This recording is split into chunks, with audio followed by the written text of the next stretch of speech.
যে কোনো রকমের দো পেঁয়াজার দু রকম কাটিং শেপ হয়। একটা হচ্ছে ছোটো ছোটো কুচি কুচি সাইজের পেঁয়াজ, আর একটা হচ্ছে বড়ো সাইজের পেঁয়াজ যেটা বাল্ব শেপে কেটে নেওয়া হয়। ঠিক তাই জন্য দু রকম পেঁয়াজ নিতে হবে। আর একটা ছোটো ক্যাপসিকাম নেব, যেটাকে লম্বা করেও কাটতে পারো বা চওড়া করেও কাটতে পারো। লম্বা করে কাটলে কী হবে, ভাজতে তাড়াতাড়ি সুবিধা হবে।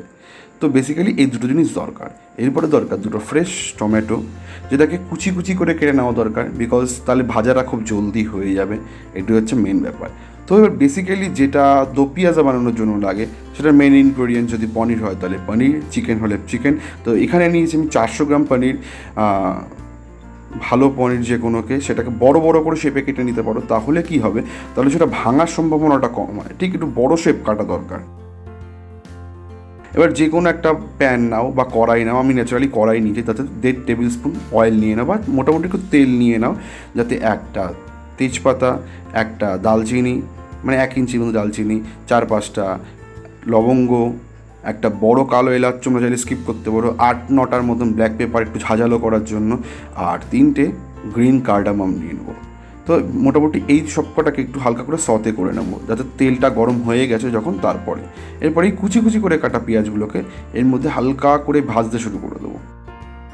এরপরে যে স্টেপটা দেখাবো সেটা বেসিক্যালি আমার একটা ভুল, যেটা হচ্ছে আগে গোটা জিরাটা দিয়ে নেওয়া উচিত ছিল, কিন্তু আমি সেটা এক প্রকারে ভুলে গেছিলাম। তাই জন্য 1 টিস্পুন জিরা সেই তেলের মধ্যেই আমরা একটু সতে করে নেবো। তাহলে কী হবে, জিরাটার মধ্যে হয়ে গেল। এবার পেঁয়াজের মধ্যে দিয়ে পুরো ব্যাপারটাকে মিশিয়ে নেওয়া দরকার। তাহলে কী হবে, পুরো ভাজা ভাজা ব্যাপারটা হয়ে যাবে এবং পেঁয়াজটাও ভাজতে শুরু করবে। তো এর মধ্যে দিয়ে দেবো ধনে পাউডার বা ধনে গুঁড়ো 1 teaspoon, 1 teaspoon red chilli powder. তোমরা চাইলে ঝাল যদি বাড়াতে চাও তাহলে আরেকটু দিতে পারো, তবে এটা এনাফ। তো এরপরে দেবো হলুদ, যেটা আমি সচরাচর কোনো রান্না ইউজ করি না, বাট এখানে দরকার, বিকজ এটা একটু ধাবা স্টাইলের রান্না। তো এখানে তোমার একটু ধনে, জিরে আর হলুদটা বেশ ম্যান্ডেটারি জিনিস। এবার দিয়ে দেবো এই ক্যাপসিকামগুলো।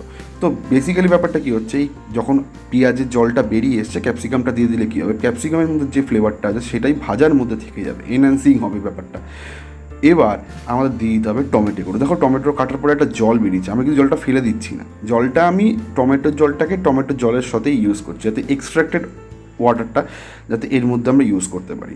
সো এটাকে ভালো করে ভেজে নিতে হবে। মোটামুটি এটা ভাজা হয়ে গেছে এবং 1/4 মানে 1/4 চামচের সেটা দিয়ে দেবো চাট মশলা। তো এটাকে ভালো করে ঘেটে নেব, ঘেটে নিয়ে এবার আমরা এর মধ্যে একটা ঢাকনা লাগিয়ে দেবো। তো ঢাকনা ততক্ষণ লাগাবো যতক্ষণ দেখো এবার থেকে একটা জল উঠে এসছে, এই জলটা বেরিয়ে এসছে। তো আমার জলটা শুকানো দরকার ছিল। এবার দিয়ে দেবো এর মধ্যে 1/2 কাপ দুধ। একটু হাই টোন্ড মিল্ক নাও বা ক্রিমি মিল্ক নাও, তাতে কী হবে, ব্যাপারটা সুন্দর হবে। কিন্তু দুধ কিন্তু ফেটে যাওয়ার সম্ভাবনা আছে, সেটা নিয়ে কোনো চাপ নেই। তো যখন মোটামুটি একটা হালকা ফুটানো হয়ে গেছে, তো এটাকে ঠান্ডা করে নিতে হবে। ঠান্ডা করে নিয়ে পুরোটাকে আমি এটা মিক্সির মধ্যে ঢেলে নেবো, বিকজ এই পুরো ব্যাপারটাকে মিক্সি করতে হবে। ঠিক যেমন আমরা বাটার মশলা করেছিলাম এর আগে, ঠিক বাটার মশলা রেসিপির মতনই সেম। তো এর মিহি একটা সুন্দর পেস্ট হবে। এবার কড়াইয়ের মধ্যে 1 টিস্পুন রিফাইন্ড অয়েল ইউজ করেছি আমি এখানে, রিফাইন্ড অয়েল দিয়ে নেবো। এর মধ্যে এই যে বাল্ব শেপে কেটে রাখা পেঁয়াজগুলো, এইগুলোকে এর মধ্যে দিয়ে দিচ্ছি। এবার এই পেঁয়াজগুলোকে হালকা হালকা করে ভাজা শুরু করবো, যাতে হালকা একটু যখন পেঁয়াজের জলটা বেরিয়ে আসবে, তখন ওর মধ্যে আমি দিয়ে দিচ্ছি 1 টেবিল স্পুন আদা আর রসুনের পেস্ট, জিঞ্জার গার্লিক পেস্ট। তো এটা যখন মোটামুটি একটু হালকা সতে হয়ে গেছে, রসুনের গন্ধটা হালকা হালকা যাওয়া শুরু হয়েছে, তো পনিরগুলোকে এর মধ্যে অ্যাড করে দিতে হবে।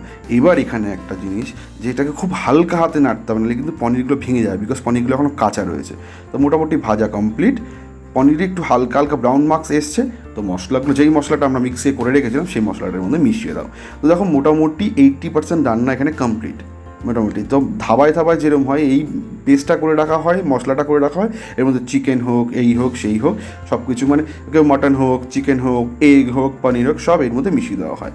তো এইখানে একটা স্পেশাল ইনগ্রেডিয়েন্টস যেটাই বানানো, সেটা হচ্ছে 1/2 টিস্পুন আমচুর পাউডার, 1/2 টিস্পুন গরম মশলা, 1/2 টিস্পুন নাটমেগ বা জায়ফল গুঁড়ো আর সাজিরা। এই সবটাকে হালকা হালকা করে রোস্ট করে নিয়ে আমি মিক্স করে নিয়ে এই একটা পাউডার তৈরি করেছিলাম। এবার সল্ট অ্যাজ পার টেস্ট, যেরকম খেতে পারো, আর চিনি দিয়ে পুরোটাকে একটা হালকা ব্যালেন্স ক্রিয়েট করে নিতে হয় মোটামুটি, যেন ঝোলটা গ্রেভিটা তোমার মন মতন হয়।